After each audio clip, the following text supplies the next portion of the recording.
고인께서 남기신 재산 7천만 원 전액은 사위 이준호 씨 명의로 되어 있습니다. 변호사의 한마디에 방안 공기가 멈췄습니다. 큰딸의 손에서 유언장이 덜덜 떨렸죠. 네. 엄마 재산이 왜 제 남편 이름으로 되어 있어요? 저도 지금 처음 듣는 얘기입니다. 딸은 엄마에게 버림받은 것 같은 표정으로 남편을 바라보고 사위는 난생 처음 장모의 선택이 두려워졌습니다. 딸이 아닌 사위에게 전 재산을 남기고 떠난 84세 장모의 이해할 수 없는 이 유언장 뒤에는 아무도 모르게 맺어진 장모와 사위의 비밀 동맹이 숨어 있었습니다. 식탁에서 매일 전쟁을 치르던 그 집. 사위 양반, 그 월급으로 노후가 되겠어? 독한 말만 쏟아내던 그 장모가 왜 마지막 순간 사위의 손을 선택했을까요? 지금부터 시간을 3개월 전 장모님이 그 좁은 아파트로 들어오던 날로 돌려보겠습니다. 오늘 이야기가 궁금하시다면 구독과 좋아요, 알림 설정으로 함께 해주세요. 여러분의 한 번의 클릭이 다음 이야기를 만드는 큰 힘이 됩니다. 박영분, 84세. 그녀는 평생을 시골 단칸방에서 홀로 살아왔습니다. 남편이 일찍 세상을 떠난 뒤 작은 분식집과 잡화점을 운영하며 두 딸을 키워냈죠. 손이 부서지고 허리가 휘어도 멈출 수 없었습니다. 딸들만큼은 제대로 시집 보내야 한다는 그 한 가지 마음으로요. 그런 영분이 어느 날 집안에서 넘어졌습니다. 화장실 가려다 미끄러진 것이었죠. 다행히 이웃 아주머니가 발견해 병원으로 실려갔지만 의사의 말은 냉정했습니다. 보호자분, 이 나이에 혼자 사시는 건 위험합니다. 다음엔 더 큰 사고로 이어질 수 있어요. 가족과 함께 지내시는 게 좋겠습니다. 전화를 받은 건 큰딸 박선영, 62세였습니다. 선영은 한숨을 푹 쉬었습니다. 예상은 했지만 막상 그 순간이 오니 머리가 복잡해졌죠. 남편 이준호와 상의했습니다. 여보, 엄마가 이젠 혼자 사시기 힘드시대요. 우리가 모셔야 할 것 같아요.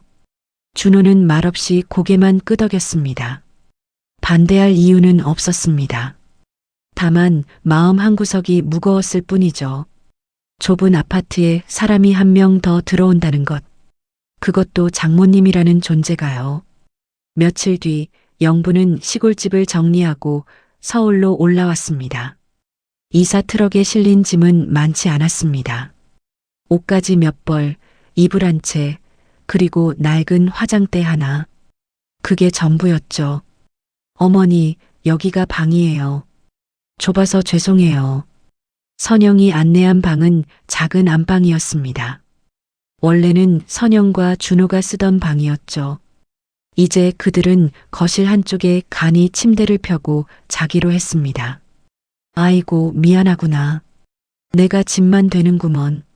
무슨 말씀을 그렇게 하세요. 당연한 거죠.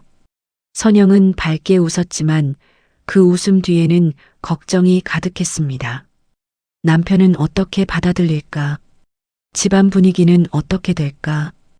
별것 아닌 것 같지만 생활 리듬이 완전히 바뀌는 일이었으니까요. 첫날 저녁 세 사람은 식탁에 둘러앉았습니다. 선영이 차려놓은 저녁은 소박했습니다. 된장찌개, 김치, 계란말이. 그게 전부였죠. 맛있게 드세요. 선영의 말에 영분과 준호는 동시에 숟가락을 들었습니다. 그런데 이상하게도 그날따라 숟가락 소리만 유난히 크게 들렸습니다. 말이 없었거든요.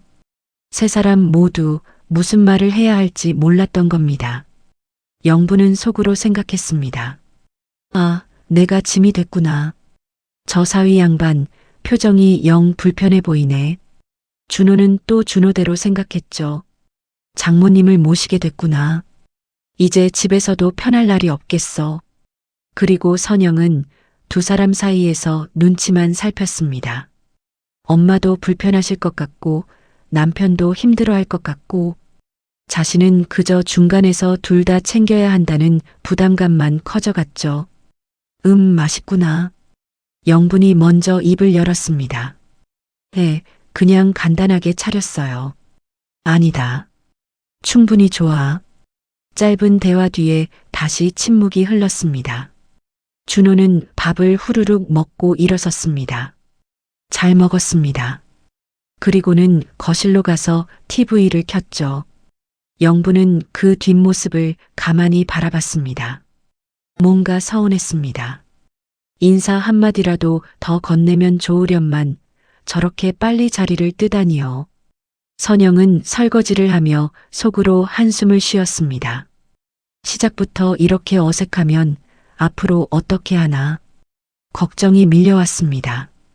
그날 밤 영부는 작은 방에 누워 천장을 바라봤습니다. 낯선 천장, 낯선 벽지, 낯선 공기, 모든 게 어색했습니다. 시골집 마루에 누워 듣던 귀뚜라미 소리 대신 옆집 TV 소리와 복도 발소리만 들렸죠. 그녀는 속으로 다짐했습니다. 최대한 짐이 되지 말아야지. 최대한 조용히 눈에 띄지 않게 살아야지.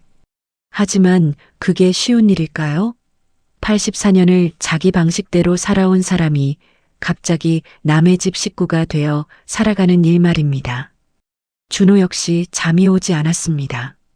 간이 침대는 불편했고 거실 불빛은 환했습니다. 무엇보다 마음이 무거웠죠. 장모님을 모시는 건 당연한 일이라 생각했지만 막상 현실이 되니 부담스러웠습니다. 그는 평생 말이 없는 사람이었습니다. 시내버스 기사로 일할 때도 승객들과 대화는 최소한으로 했죠. 퇴직 후 아파트 경비 일을 할 때도 마찬가지였습니다. 인사만 하고 나머지는 조용히 자기 일만 했죠. 그런 그에게 장모와의 동거는 또 다른 시험이었습니다. 어떻게 대해야 할지, 무슨 말을 해야 할지 막막했으니까요. 선영은 부엌에서 설거지를 마저 하며 눈물을 삼켰습니다. 엄마도 남편도 모두 불편해 보였습니다. 그 사이에서 자신만 애쓰는 것 같았죠. 결혼 35년 그녀는 늘 이런 자리에 있었습니다. 누군가의 딸, 누군가의 아내, 누군가의 엄마. 그저 역할만 해온 삶이었죠. 하지만 이제 그 역할이 하나 더 늘었습니다. 노모를 모시는 딸이라는 역할이요. 이렇게 해서 세 사람의 동거는 조용히 그러나 무겁게 시작되었습니다. 동거 일주일째 영부는 서서히 말문을 열기 시작했습니다. 처음엔 조심스러웠죠. 밥 먹을 때 한마디, 설거지할 때 한마디. 그런데 그 말들이 점점 날카로워졌습니다. 사위 양반, 경비 일은 언제까지 할 생각이야? 어느 날 아침 영분이 식탁에서 불쑥 말을 꺼냈습니다. 준호는 커피를 마시다 말고 멈칫했죠. 예. 아니, 나이가 벌써 67 아닌가. 그 일 계속하면 몸이 버티겠어? 괜찮습니다. 준호는 짧게 대답했습니다. 더 이상 말하고 싶지 않았거든요. 하지만 영부는 멈추지 않았습니다. 괜찮긴 뭐가 괜찮아. 우리 미정이 편의점 알바까지 하면서 고생하는데 당신은 경비 월급으로 뭐가 되겠어? 그 순간 식탁 분위기가 싸늘하게 식었습니다. 선영이 황급히 끼어들었죠. 엄마, 그만하세요. 우리 남편 열심히 일하고 있어요. 난 걱정돼서 하는 소리야. 노후 준비는 돼 있어? 연금은? 엄마. 선영의 목소리가 조금 높아졌습니다. 준호는 그저 입을 다물고 있었죠. 말해봤자 더 복잡해질 것 같았으니까요. 영부는 속으로 답답했습니다. 저 사위, 왜 말이 없지? 남자라면 좀 당당하게 나와야 하는 거 아닌가? 하지만 그녀가 모르는 게 있었습니다. 준호는 평생 말로 자기를 표현하는 법을 배우지 못한 사람이었다는 것을요. 그날 이후 영분의 잔소리는 계속됐습니다. 사위, 밥 먹고 TV만 보지 말고 설거지 좀 도와. 청소기는 누가 돌려? 미정이 혼자 다 하게? 남자가 집안일도 좀 해야지. 말 한마디 한마디가 준호의 가슴에 꽂혔습니다. 그는 자신이 부족하다는 걸 알고 있었습니다. 돈도 많이 못 벌고 집안일도 서툴고 말도 잘 못하는 자신. 하지만 그렇다고 아무것도 안 하는 건 아니었죠. 매일 새벽 5시에 일어나 경비실로 나갑니다. 아파트 주민들 쓰레기 분리수거 도와주고 택배 정리하고 단지 안 청소하고 저녁 6시에 퇴근하면 다리가 퉁퉁 붓습니다.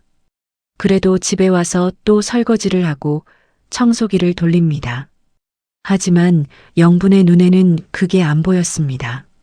그녀가 보는 건 TV 앞에 앉아 있는 사위의 뒷모습뿐이었죠. 저 양반 대체 뭐 하는 거야? 영분이 선영에게 투덜댔습니다. 엄마, 남편도 일하고 와서 피곤해요.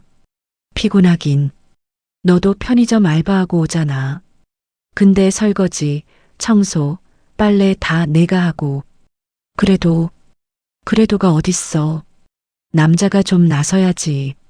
선영은 대꾸할 말이 없었습니다. 사실 엄마 말이 틀린 건 아니었으니까요. 자신도 가끔 그런 생각을 했었습니다. 남편이 좀 더 적극적으로 집안일을 도와주면 좋겠다고요. 하지만 그렇다고 해서 엄마가 남편을 계속 쏘아붙이는 건 견디기 힘들었습니다. 중간에 낀 자신이 제일 괴로웠죠. 어느 날 저녁 폭발이 일어났습니다. 영분이 또다시 말을 던졌죠. 사위, 내일 나 좀 병원에 데려다 줘. 허리가 아파서 말이야. 네, 알겠습니다. 미정이는 쉬게 하고. 그애 요즘 너무 고생해. 그 말에 준호의 인내심이 한계에 달했습니다. 저도 일 나가야 합니다. 목소리가 조금 높아졌죠. 평소 조용하던 그가 이렇게 말하니 영분도 당황했습니다. 일이 뭐가 그리 바빠? 경비일이 그렇게 중요해? 중요합니다. 저도 돈 벌어야 합니다. 돈? 그 돈으로 뭐 하는데? 노후 대비이나 되고 있어? 어머님. 준호의 목소리가 떨렸습니다. 화가 났지만 참았습니다. 장모님 앞에서 큰 소리 칠 수는 없었으니까요. 선영이 끼어들었습니다. 엄마, 제가 모셔다 드릴게요. 남편은 일 나가야 해요. 넌 왜 자꾸 남편 편만 들어? 편을 드는 게 아니라 사실이잖아요. 사실은 저 양반이 너한테 너무 안 해준다는 거야. 집안일도 돈도 다 내가 책임지고 있잖아. 그 순간 준호는 자리에서 벌떡 일어났습니다. 저 먼저 들어가겠습니다. 그리고는 방으로 들어가 문을 닫았죠. 쾅 소리가 작게 울렸습니다. 선영은 눈물이 핑 돌았습니다. 엄마도 남편도 둘 다 자기 말만 했습니다. 아무도 자신의 마음을 몰라주지 않았죠. 엄마도 그렇고 남편도 그렇고 다들 왜 이래요? 선영은 작게 중얼거리며 설거지를 시작했습니다. 물소리만 쿵쾅거렸죠. 영분은 식탁에 혼자 남아 한숨을 푹 쉬었습니다. 자신이 너무 심하게 말한 걸까? 하지만 틀린 말은 아니잖아. 그 사위 좀 더 나서야 하는 거 아닌가? 그날 밤 세 사람은 각자의 방에서 잠들지 못했습니다. 준호는 이불을 뒤집어 쓰고 생각했습니다. 내가 정말 못난 사람인가? 평생 일만 했는데 돈도 제대로 못 벌고 집안일도 서툴고 장모님 말이 맞는 건가? 나는 정말 가장으로서 자격이 없는 걸까? 선영은 부엌 한 구석에 앉아 조용히 울었습니다. 왜 내가 항상 중간에서 이러고 있지? 엄마도 모시고 남편도 챙기고. 그럼 나는 언제 쉴 수 있지? 영분은 침대에 누워 천장을 바라봤습니다. 혹시 내가 너무 심했나? 하지만 저 사위 보면 답답해 미치겠어. 우리 미정이 평생 고생만 하잖아. 그래도 좀 더 부드럽게 말할 걸 그랬나? 식탁 위의 전쟁은 이렇게 세 사람 모두를 지치게 만들었습니다. 그로부터 며칠 뒤 집안 분위기는 더욱 무거워졌습니다. 영부는 말수가 줄었고 준호는 아예 집에 들어오면 방으로 직행했죠. 선영만 그 사이에서 이쪽 저쪽 눈치를 봤습니다. 그러던 어느 날 밤이었습니다. 영분이 갑자기 가슴을 움켜쥐며 숨을 헐떡였습니다. 엄마.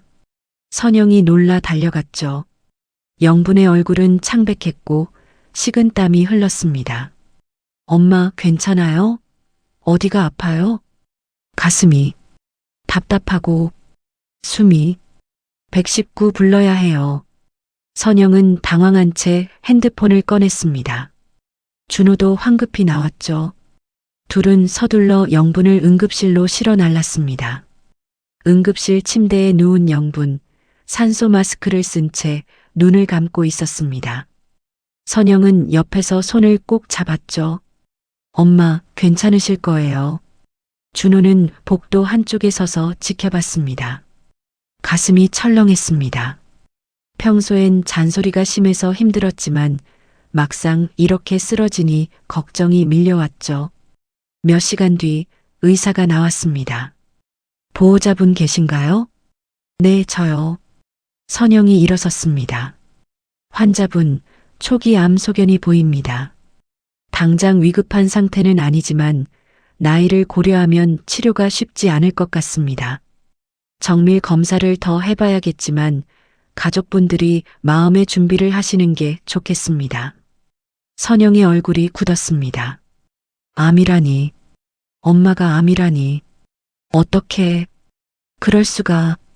일단 입원시키고 추가 검사 진행하겠습니다.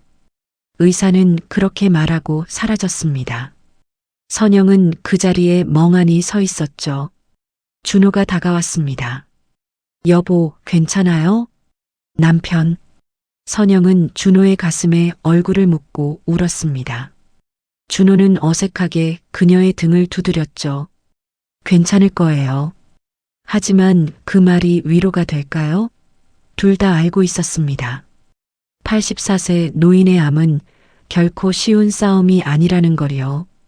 영부는 병실로 옮겨졌습니다. 조용한 6인실 창가 자리였죠. 선영은 화장실에 잠깐 다녀오겠다며 자리를 떴습니다. 그 사이 준호는 병실에 혼자 남았습니다. 영부는 침대에 누워 눈을 감고 있었죠. 준호는 창가에 서서 밖을 바라봤습니다. 도시의 불빛이 반짝였습니다. 사위. 갑자기 영분이 조용히 불렀습니다. 준호는 깜짝 놀라 돌아봤죠. 어머님 깨셨어요? 응. 잠깐 얘기 좀 하자. 편찮으신데 쉬셔야죠. 쉬다가 눈 감으면 더 못하는 얘기야. 영부는 천천히 일어나 앉았습니다. 준호는 다가가 그녀를 부축했죠. 제가 화장실 가실 때 도와드릴까요? 아니야. 그게 아니라 진짜 할 얘기가 있어. 영부는 침대 옆 서랍을 열었습니다. 그 안에서 낡은 통장 하나와 전세 계약서 사본을 꺼냈죠. 이게 뭐예요? 내가 시골에서 살던 집 전세 보증금이야. 그리고 평생 모은 적금. 어머님, 그걸 왜? 자네한테 줄라고. 준호는 깜짝 놀랐습니다. 네, 저한테요? 그럼 선영이는요? 선영이 이름으로 안 할 거야. 영부는 단호하게 말했습니다. 왜요? 딸인데.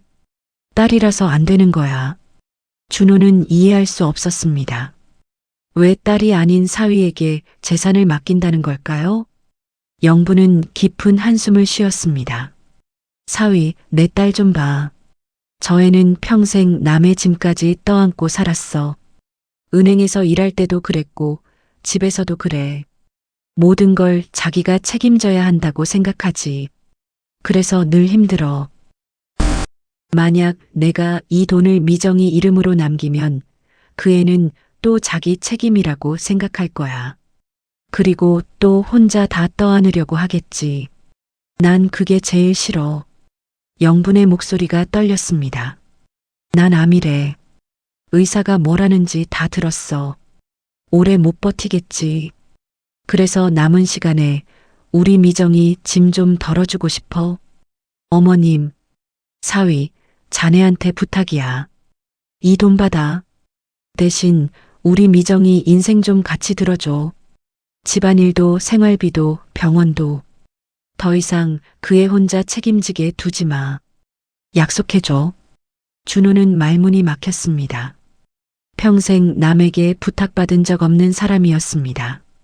그런 그가 장모로부터 이런 부탁을 받게 될 줄이야. 어머님, 저는 자네 말 많이 못하는 거 알아. 근데 난 자네 믿어. 말은 서툴러도 책임은 아는 사람이잖아. 영분의 눈에 눈물이 맺혔습니다. 내가 지금껏 자네한테 심하게 굴었지. 미안해. 근데 그게 다 우리 미정이 걱정돼서 그런 거였어. 자네가 좀 더 나서줬으면 싶어서. 이제라도 부탁해. 우리 미정이 효녀 역할에서 좀 놓아줘. 그 애도 자기 인생 살게 해줘. 준호는 고개를 숙였습니다. 가슴이 뭉클했습니다. 장모님이 자신을 이렇게 믿어주다니. 그동안 쏟아진 잔소리들이 사실은 다 걱정해서 나온 말이었다니. 알겠습니다. 약속드릴게요. 준호는 고개를 들어 영분을 똑바로 바라봤습니다. 어머님 뜻대로 제가 책임지겠습니다. 선영이 짐 제가 나눠들겠습니다. 영분은 안도의 한숨을 쉬었습니다. 고맙네. 이제 좀 마음이 놓이는구먼. 그때 선영이 화장실에서 돌아왔습니다. 엄마 깨셨어요? 괜찮으세요? 괜찮아. 사위하고 잠깐 얘기했어. 무슨 얘기요? 그냥 앞으로 잘 부탁한다고. 선영은 고개를 갸웃했지만 더 묻지 않았습니다. 준호는 창밖을 바라보며 생각했죠. 이제부터 내가 진짜 가장 노릇을 해야겠구나. 어머님이 날 믿어주셨으니 나도 해낼 수 있을 거야. 그날 밤 병실에는 비밀 하나가 생겼습니다. 장모와 사위만 아는 조용한 동맹이요. 병원에서 돌아온 뒤 집안 분위기는 묘하게 달라졌습니다. 영부는 여전히 준호에게 잔소리를 했지만 이제는 뭔가 달랐죠. 마치 약속이라도 한 듯 준호를 더 많이 움직이게 만들었습니다. 사위, 내일 나 좀 병원에 데려다 줘. 네, 알겠습니다. 미정이는 쉬게 하고. 그렇게 할게요. 선영은 이상했습니다. 엄마가 왜 갑자기 남편한테만 부탁하는 걸까? 예전 같으면 자기한테 먼저 말했을 텐데요. 엄마, 제가 모셔다 드릴게요. 아니야. 사위가 한다잖아. 넌 좀 쉬어라. 하지만 괜찮아. 사위가 잘해줄 거야. 선영은 의아했지만 거절할 이유도 없었습니다. 사실 쉬고 싶었으니까요. 편의점 알바도 힘들고 집안일도 바쁜데 병원까지 다니려니 몸이 나만하질 않았죠. 다음 날 준호는 영분을 병원에 모셨습니다. 휠체어를 밀고 검사실까지 동행했죠. 영분은 속으로 흡족해했습니다. 이렇게 좀 나서야지. 우리 미정이가 평생 혼자 다 하게 두면 안 돼. 검사가 끝나고 복도 벤치에 앉아 결과를 기다릴 때였습니다. 어머님 힘드시죠? 준호가 조심스럽게 물었습니다. 힘들긴 뭐가 힘들어. 늙으면 다 이런 거지. 그래도 몸 관리 잘하셔야죠. 알아. 근데 사위 약속 기억하지? 네, 물론입니다.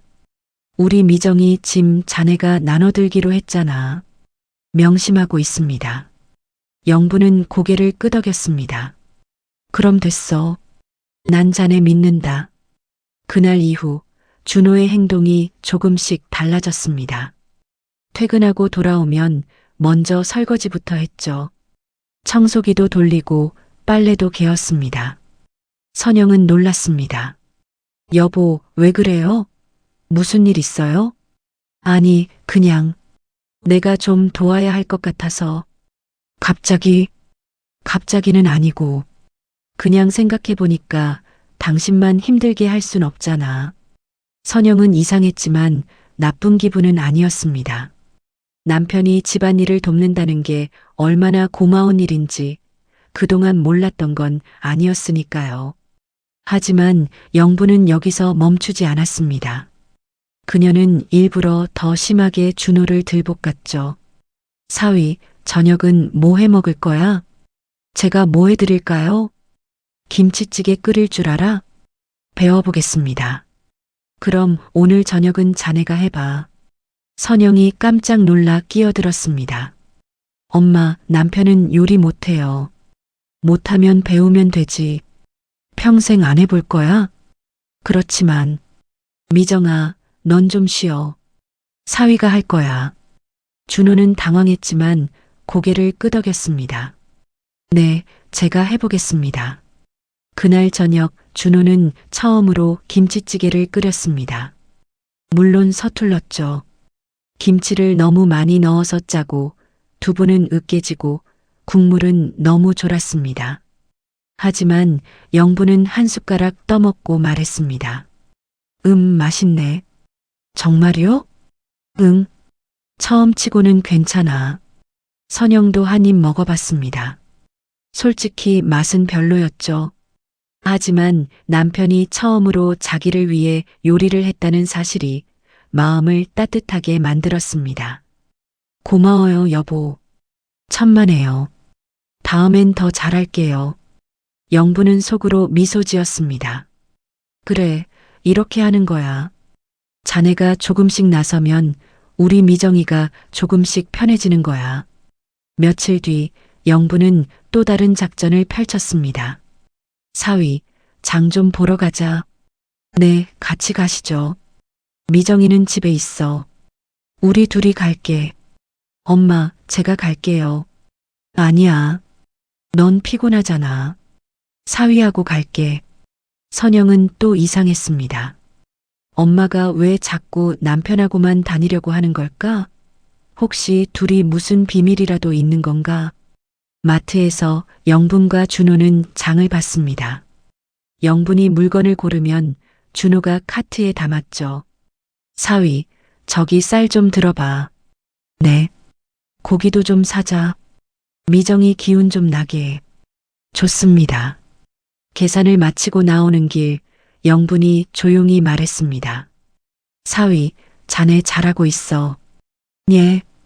우리 미정이 요즘 좀 편해 보여. 자네 덕분이야. 준호는 쑥스러웠습니다. 아닙니다. 제가 해야 할 일인걸요. 그래도 고맙네. 영부는 진심이었습니다. 사위가 변하고 있었으니까요. 말은 여전히 서툴렀지만 행동은 달라졌습니다. 집안일을 돕고 장을 보고 요리도 배우고 그리고 선영도 조금씩 달라지고 있었습니다. 예전처럼 모든 걸 혼자 떠안지 않게 됐죠. 남편이 돕는다는 게 이렇게 큰 힘이 될 줄 몰랐습니다. 하지만 선영은 아직 몰랐습니다. 이 모든 게 엄마와 남편이 짠 비밀 동맹이라는 걸요. 자신을 위한 서툴지만 따뜻한 작전이라는 걸요. 어느 날 밤 영부는 혼자 방에 앉아 통장을 바라봤습니다. 이미 준호 명의로 바꾼 통장이었죠. 미정아, 미안하구나. 엄마가 널 못 믿어서가 아니야. 내가 너무 착해서 또 혼자 다 떠안을까봐 그런 거야. 이젠 사위가 있잖아. 둘이 같이 살아가렴. 영부는 조용히 눈을 감았습니다. 시간이 얼마 남지 않았다는 걸 알고 있었습니다. 그래서 더 서둘러야 했죠. 딸의 인생을 효녀 역할에서 풀어줘야 했으니까요. 몇 달이 흘렀습니다. 영분의 병세는 천천히 그러나 확실하게 악화되고 있었죠. 병원 출입이 잦아졌고 약도 늘었습니다. 선영은 걱정이 태산 같았습니다. 엄마의 얼굴이 날로 야위어 가는 게 눈에 보였으니까요. 엄마, 밥 좀 드세요. 응, 알았어. 하지만 영부는 몇 숟가락 뜨지 못했습니다. 입맛이 없었거든요. 어느 날 영부는 준호를 따로 불렀습니다. 사위, 변호사 사무실 좀 알아봐줘. 변호사요? 응. 유언장 정리해야 할 것 같아서. 준호는 가슴이 철렁했습니다. 유언장이라니. 그 말은 곧 얼마 남지 않았다는 뜻이었죠. 어머님, 아직이 아니야. 지금 해둬야 나중에 편해. 알겠습니다. 며칠 뒤 변호사 사무실에서 유언장 작성이 진행됐습니다. 영부는 준호에게만 귀띔했죠. 통장이랑 전세금 다 자네 이름으로 돼 있지? 네, 어머님께서 그렇게 하라고 하셔서. 그럼 됐어. 유언장에도 그대로 쓸 거야. 하지만 선영이가 알면 나중에 내가 남긴 편지 읽으면 알 거야. 걱정 마. 영부는 변호사에게 또 하나의 부탁을 했습니다. 자신이 손으로 쓴 편지를 유언장과 함께 보관해 달라고요. 그리고 몇 주 뒤 영부는 다시 입원했습니다. 이번엔 상태가 더 심각했죠. 선영은 밤새 병실을 지켰습니다. 엄마, 괜찮으실 거예요. 알아, 미정아. 영부는 딸의 손을 꼭 잡았습니다. 너 고생 많았다. 무슨 말씀을 그렇게 하세요? 아니야. 넌 평생 엄마 걱정, 남편 걱정, 딸 걱정만 하면서 살았어. 정작 내 자신은 돌보지 못했잖아. 엄마, 이제 좀 쉬어라. 엄마 허락한다. 선영은 눈물을 쏟았습니다. 엄마가 왜 이런 말을 하는지 알 것 같았으니까요. 한 달 뒤 영부는 조용히 눈을 감았습니다. 가족들이 모두 지켜보는 가운데였죠. 장례를 치르고 며칠이 지났습니다. 변호사로부터 연락이 왔습니다. 유언장 공개를 위해 사무실로 와주시겠습니까? 선영과 준호, 그리고 딸 지훈까지 셋이 변호사 사무실로 갔습니다. 변호사는 서류를 펼쳐놓고 말했습니다. 고인께서 남기신 재산은 시골 전세 보증금 5천만 원, 그리고 적금 2천만 원입니다. 총 7천만 원가량 되겠습니다. 선영은 고개를 끄덕였습니다. 많은 돈은 아니었지만 엄마가 평생 모은 돈이었죠. 그런데 명의가 조금 특이합니다. 예, 박선영 씨가 아니라 이준호 씨로 되어 있습니다. 그 순간 선영의 얼굴이 굳었습니다. 뭐라고요? 시골 전세금과 적금 모두 이준호 씨 명의로 변경되어 있습니다. 선영은 믿을 수 없었습니다. 엄마가 자기가 아닌 남편 이름으로 재산을 남겼다니. 이게 무슨... 엄마가 왜... 준호는 당황했습니다. 물론 알고 있었지만 이렇게 공개되니 난처했죠. 여보, 이건... 당신이 알고 있었어요? 선영의 목소리가 떨렸습니다. 어머님께서 그렇게 하시겠다고. 그럼 당신은 알고 있었다는 거네요? 나만 모르고. 선영은 배신감에 눈물이 났습니다. 엄마가 자기를 믿지 않은 것 같았거든요. 어머님, 제가 뭘 잘못했길래. 그때 변호사가 봉투 하나를 꺼냈습니다. 고인께서 편지를 남기셨습니다. 읽어드릴까요? 네. 변호사는 영분의 손편지를 펼쳤습니다. 삐뚤삐뚤한 글씨였지만 정성이 느껴졌죠. 미정아, 너는 평생 엄마 인생까지 대신 살아준 애다. 은행 다닐 때도 집에서도 언제나 책임지려고 했지. 그래서 이제는 내 인생을 돌려주고 싶다. 내 이름으로 재산을 남기면 너는 또 그걸 짐으로 안고 살 거다. 또 혼자 다 책임지려고 하겠지. 그래서 사위에게 맡긴다. 사위야, 약속했지? 이 돈으로 우리 미정이 허리 펴고 살게 해줘. 둘이 같이 써라. 미정아, 이젠 혼자 짐지지 마. 엄마가 마지막으로 해주는 효도다. 편지가 끝나자 선영은 주저앉아 울었습니다. 엄마, 이제야 알았습니다. 엄마가 자기를 안 믿은 게 아니었다는 걸요. 오히려 너무 믿었기에 또 혼자 떠안을까봐 걱정한 거였다는 걸요. 준호는 선영의 어깨를 감싸 안았습니다. 미안해요. 어머님께서 비밀로 하라고 하셔서 아니에요. 엄마가 날 생각해서 그러신 거였구나. 지훈도 눈물을 닦았습니다. 할머니, 정말 대단하신 분이셨어요. 변호사는 조용히 자리를 비켜줬습니다. 가족의 시간이 필요했으니까요. 집으로 돌아온 세 사람은 한동안 말이 없었습니다. 영분이 남긴 편지의 여운이 너무 컸거든요. 선영은 거실 소파에 앉아 엄마 사진을 바라봤습니다. 영정 사진 속 엄마는 웃고 있었죠. 따뜻한 미소였습니다. 엄마, 제가 몰랐어요. 엄마 마음을. 준호는 부엌에서 차를 끓여왔습니다. 여보, 이거라도 드세요. 고마워요. 선영은 차를 한 모금 마셨습니다. 따뜻했습니다. 남편, 엄마가 언제부터 그 얘기를 하셨어요? 병원에서 처음 입원하셨을 때요. 그때부터? 네. 어머님께서 저한테 부탁하셨어요. 당신 짐을 같이 나눠 들어달라고. 선영은 눈물이 또 났습니다. 그래서 남편이 요즘 달라진 거였구나. 미안해요. 비밀로 해서. 아니에요. 엄마가 그렇게 하라고 하셨으니까요. 선영은 남편의 손을 잡았습니다. 고마워요. 그동안 많이 힘드셨죠? 아니에요. 전 당연한 걸 한 거예요. 당연한 게 아니에요. 저도 몰랐어요. 제가 혼자 다 떠안고 산다는 걸. 선영은 지난 세월을 돌아봤습니다.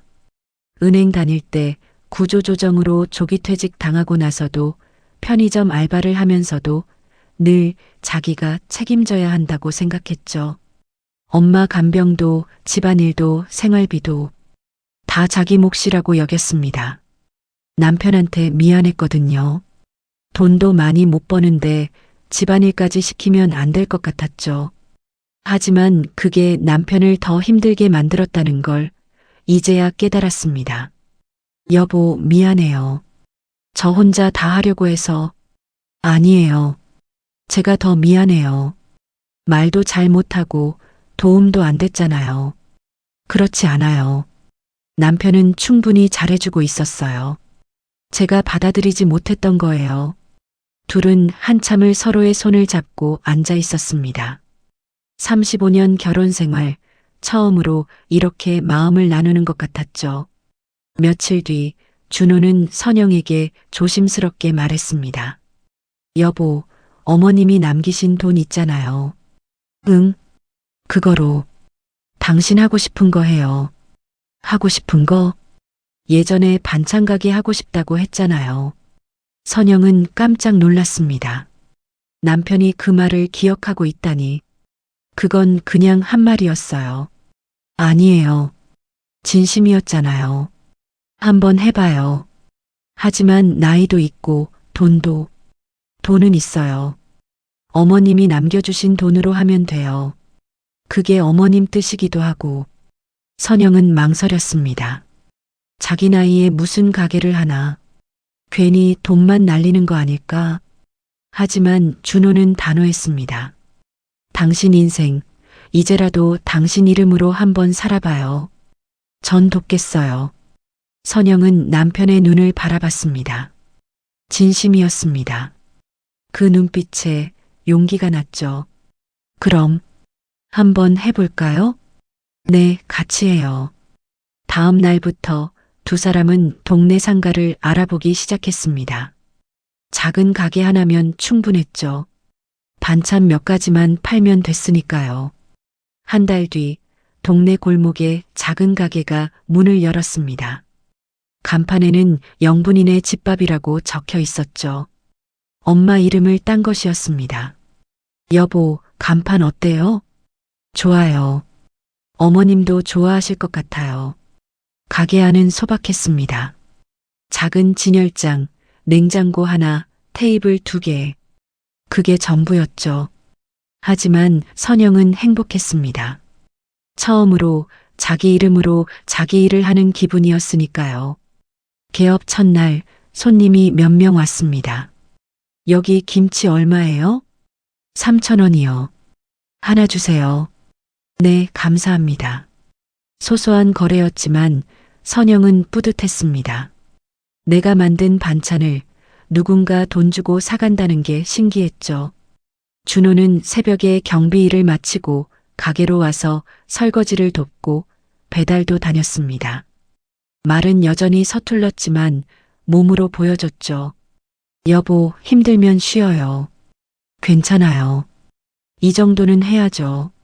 선영은 남편의 뒷모습을 바라보며 웃었습니다. 저 사람 변했구나. 아니, 어쩌면 원래 이런 사람이었는데 내가 못 봤던 건지도 몰라. 가게 한켠에는 영분의 사진이 걸려 있었습니다. 그 아래엔 작은 액자에 편지 일부가 적혀 있었죠. 미정아, 이제 내 인생 살아라. 엄마가 응원한다. 손님들이 물었습니다. 사장님, 저 사진 누구세요? 우리 엄마예요. 돌아가셨어요. 아이고, 그러셨구나. 그런데 왜 가게 이름을 어머니 이름으로 지으셨어요? 엄마가 저한테 이 가게를 선물해 주신 거예요. 그래서 엄마 이름으로 했어요. 참 효녀시네요. 선영은 고개를 저었습니다. 아니에요. 오히려 엄마가 저한테 효도하신 거예요.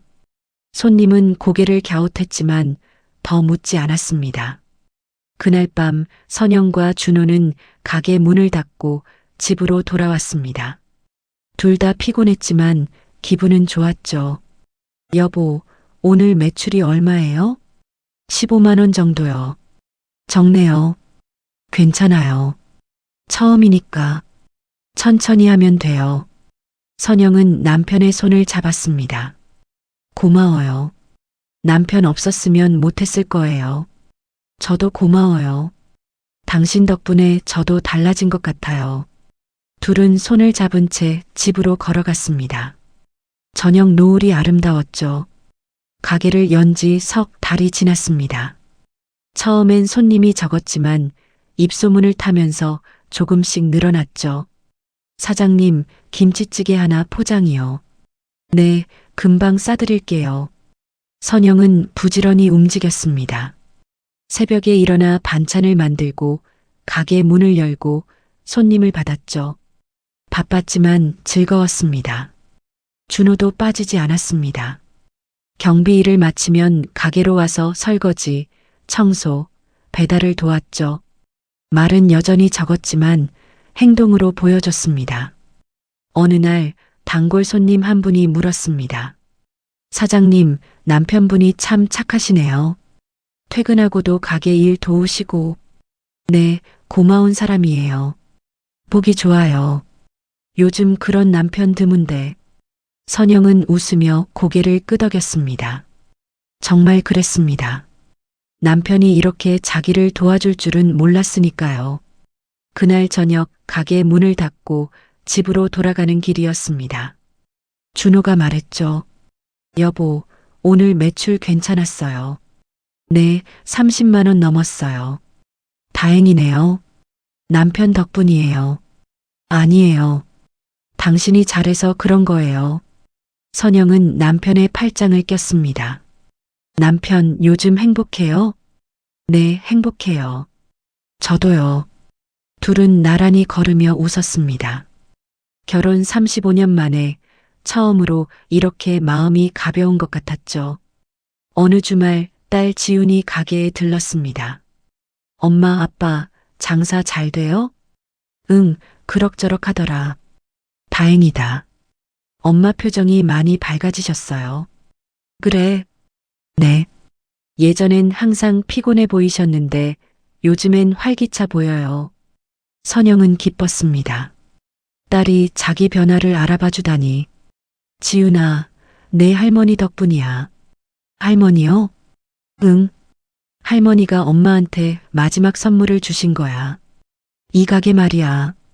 지훈은 가게 한켠에 걸린 할머니 사진을 바라봤습니다. 할머니, 정말 대단하셨어요.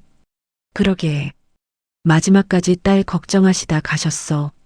지훈은 눈시울이 붉어졌습니다. 엄마, 아빠, 저도 할머니처럼 살고 싶어요. 뭐가?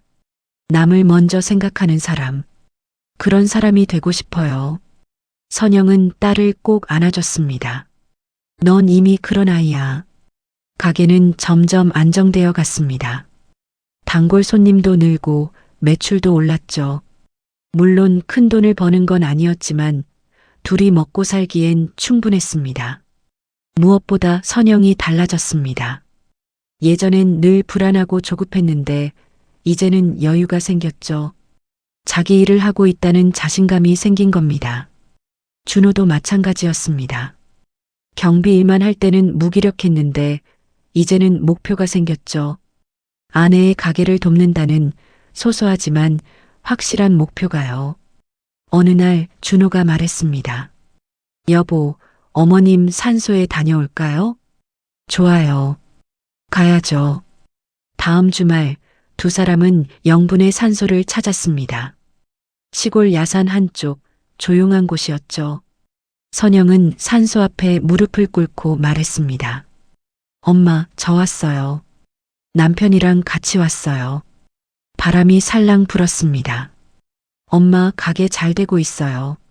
엄마가 주신 선물 잘 쓰고 있어요. 선영은 눈물을 흘렸습니다. 엄마, 고마워요. 제 인생 돌려줘서요. 이제 알았어요. 엄마가 날 얼마나 사랑하셨는지. 준호도 묵념을 올렸습니다. 어머님, 약속 지키고 있습니다. 선영이 짐 제가 같이 들고 있어요. 걱정 마세요. 바람이 또 한 번 불었습니다. 마치 대답하는 것처럼요. 산소를 내려오는 길 선영이 말했습니다. 여보, 우리 오래오래 같이 살아요. 네, 그럽시다. 그리고 가게도 오래 했으면 좋겠어요. 그럼요. 당연하죠. 선영은 하늘을 올려다봤습니다. 파란 하늘, 흰 구름. 엄마도 저 하늘 어딘가에서 자기를 지켜보고 있을 것 같았죠. 엄마, 저 이제 행복해요. 제 인생 살고 있어요. 엄마가 원하셨던 것처럼요. 그로부터 1년이 흘렀습니다. 어느 저녁 선영과 준호는 아파트 단지 산책로를 걷고 있었습니다. 손에는 가게에서 남은 반찬이 담긴 작은 봉지가 들려 있었죠. 여보, 피곤하죠? 괜찮아요. 이 정도는 고마워요. 항상 저도 고마워요. 노을이 아름다웠습니다. 주황빛 하늘 아래 두 사람은 천천히 걸었죠. 선영은 문득 생각했습니다. 엄마가 떠나신 지 벌써 1년. 그동안 참 많은 게 변했구나. 여보, 엄마 생각나요? 저도요. 엄마가 날 효녀 자리에서 내려오게 해주신 것 같아요. 어머님은 정말 대단하신 분이셨어요. 선영은 하늘을 올려다봤습니다. 엄마, 저 이제 알 것 같아요. 엄마가 제게 준 마지막 선물이 뭔지. 그건 돈이 아니었어요. 제 인생이었어요. 두 사람은 집으로 향했습니다. 집 안에는 영분의 사진이 따뜻하게 걸려 있었죠. 장모와 사위의 비밀 동맹은 한 여자의 노후를 살려냈습니다. 그리고 그 사랑은 지금도 계속되고 있습니다. 여러분, 오늘 이야기는 어떠셨나요? 부모님의 사랑, 부부의 인연, 그리고 가족의 의미를 다시 생각해보는 시간이 되셨길 바랍니다. 구독과 좋아요, 알림 설정 부탁드리며 다음 이야기에서 또 만나요. 감사합니다.